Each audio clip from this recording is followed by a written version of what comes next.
جب ماں پہ گفتگو چلی ہے تو بات دور تک جانی چاہیے۔ منور رانا کی جہاں پوری دکان ماں کے حوالے سے چلی، بے شک منور رانا نے ماں پہ غزل میں ماں پہ خوب شعر کہے، اور جب ان سے پوچھا گیا کہ آپ نے ایسا کیوں کیا، غزل کے معنی ہیں محبوب سے گفتگو کرنے کے، انہوں نے کہا کہ جب کالے کلوٹے اور کیسے کیسے ہماری محبوب ہو سکتے ہیں صرف محبت کی بنیاد پہ، تو ہماری ماں ہماری محبوبہ کیوں نہیں ہو سکتی۔ انہوں نے اپنی ماں کو محبوب سمجھا، محبوبہ سمجھا، اور وہ شاعری کی جس کے ذریعے وہ امر ہو گئے۔ آج منور کا جہاں جہاں ذکر ہوتا ہے ماں کے حوالے سے ہوتا ہے، لیکن منور سے پہلے اور منور کے بعد بہت اچھے اچھے شعر کہے گئے، جہاں انہوں نے کہا کہ اے غزل میں نے تجھے نزدیک ماں پہنچا دیا، تیری عظمت کے لیے تجھ کو کہاں پہنچا دیا۔ تو اس پہ اعتراض بھی ہوا کہ نزدیک ماں کی ترکیب غلط ہے، لیکن انہوں نے کہا کہ غزل میں بہت کچھ غلط ہو رہا ہے تو اب مجھے بھی برداشت کیجیے۔ لیکن میں آپ کو اچھے شعر سناؤں۔ تسلیم فاروقی نے اسی شعر میں کہا کہ ماں کی آنکھیں درے مسجد کی طرح کھلتی ہیں، ماں کی آنکھیں درے مسجد کی طرح کھلتی ہیں، ورنہ ہر آنکھ فقط رسم ادا کرتی ہے۔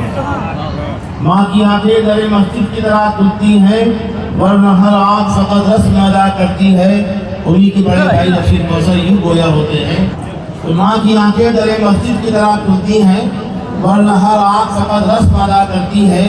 اور گویا ہوتے ہیں جناب رشید کوثر فاروقی کہ انہوں نے کہا کہ ماں بہو لائی تو بیٹے کو کہاں چھوڑ آئی، ماں بہو لائی تو بیٹے کو کہاں چھوڑ آئی، پیار کی روح سے کیوں جیت گیا پیار کا رنگ۔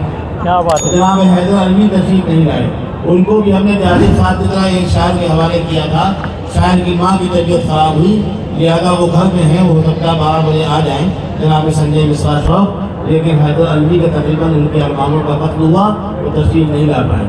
حیدر علوی یوں گویا ہوتے ہیں، ماں کی آنکھیں بند کیا حیدر ہوئی، ایک پل میں بچپنا جاتا رہا۔ اور رضوان فاروقی نے یہ شعر کہا کہ لاکھ دنیا تمہیں دعائیں دے، لاکھ دنیا تمہیں دعائیں دے، ماں سے بہتر دعا نہیں ہوتی۔ کیا بات ہے۔ لاکھ دنیا تمہیں دعائیں دے، ماں سے بہتر دعا نہیں ہوتی۔ اس میں ایک شعر ہے کہ وہ فسانہ نہیں حقیقت ہے، یہ فسانہ نہیں حقیقت ہے، ہر فنا کی بقا نہیں ہوتی۔ یہ فسانہ نہیں حقیقت ہے، ہر فنا کی بقا نہیں ہوتی۔ اور کیفیت کے بغیر اے رضوان، کیفیت کے بغیر اے رضوان، شاعری برملا نہیں ہوتی۔ اور اس کا مسئلہ یوں تھا جو بھی حق آشنا نہیں ہوتی، جو بھی حق آشنا نہیں ہوتی، وہ زمیں کربلا نہیں ہوتی۔ جو بھی حق آشنا نہیں ہوتی، وہ زمیں کربلا نہیں ہوتی۔ اور دنیا بھر کے قصیدے لکھتے ہو، دنیا بھر کے قصیدے لکھتے ہو، رب کی حمد و ثنا نہیں ہوتی۔ دنیا بھر کے قصیدے لکھتے ہو، رب کی حمد و ثنا نہیں ہوتی۔ اب میں زیادہ نظامت کروں گا تو شاعر کہیں گے ہمارا حق انہوں نے مار دیا۔ لرن آن لائن کی جانب سے آپ سے بس اتنی التجا ہے کہ ہمارے اس پروگرام کو لائک، شیئر اور سبسکرائب ضرور کریں، ساتھ ہی بیل آئیکن دبانا نہ بھولیں، جس سے ہماری ہر ویڈیو آپ تک اپلوڈ ہونے کے ساتھ ہی پہنچ سکے۔ شکریہ۔